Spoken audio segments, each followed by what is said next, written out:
洛德百货号称什么都买得到，也是全欧最大的贵族百货，将近200年历史，几经易主，2010年被卡达控股公司给买了下来。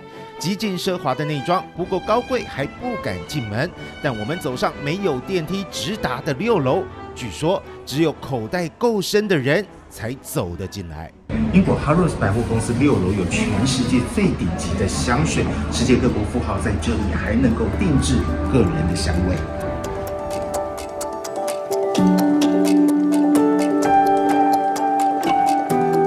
如果他们比如说金钱不是问题的话，然后我会介绍给他们这个 collection， 这个组合就是叫做 Legacy Collection。Legacy Collection 呢，就是全世界唯一一瓶，也是唯一一组。如果他们喜欢其中一瓶的话呢，他们也是全世界唯一一个拥有这个香水的人。创造世界唯一香水业者，让已经处在全世界金字塔顶端的富豪有加倍的尊荣感受。因此，整套单一味道的香水，就算价格不菲，仍然热卖。整组就是15000英镑15000英镑。那现在你们卖掉多少？我们卖掉目前差不多卖掉38组了吧。不计成本的客户大多来自中东，各国高官、家族成员，甚至连越南艺术家也有下定。我的是公主的助理，他来这边差不多给我们20分钟而已。是，然后呢，他要所有全部最贵的香水就对了。20分钟我要想出全部最贵的香水，所以他就随便拿了3瓶。就是差不多45000英镑了，然后20分钟里面我就砍了他差不多9万多。20分钟豪值350万，富人的口袋和消费能力，一般人难以想象。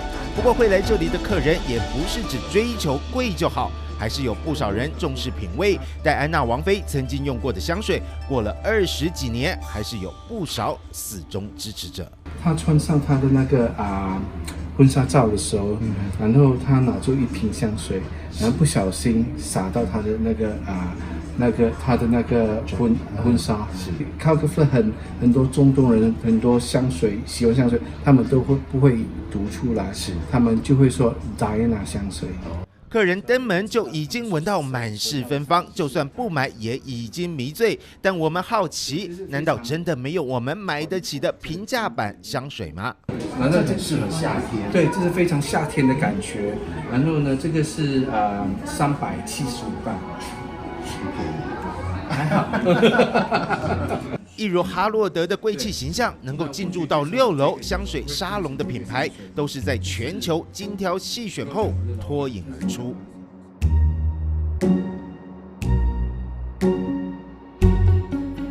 英国人端庄绅士是给许多人的第一印象，生活的品味除了用香水点缀，就连吃下午茶也得很优雅。要吃的时候英国人就非得这么优雅要切，对不对？我们是这样切，不然呢你要怎么吃？直接手拿着吃。没有我们是这样子。我们一般在台湾吃的下午茶，很常见的就是有3层的下午茶，有三明治、scone 和甜点。不过真正在英国呢，大部分英国人吃的下午茶非常简单，就是 scone 配上果酱、cream， 还有一壶茶，就是他们的招牌下午茶了。人在英国，当然就得入境随俗。过去把司康切开后，抹上果酱和奶油，再夹起来，像三明治一样吃。这可不是英国 style。所以我们不应该像三明治这样吃，对不对？英国人不吃，他们会觉得很奇怪吗？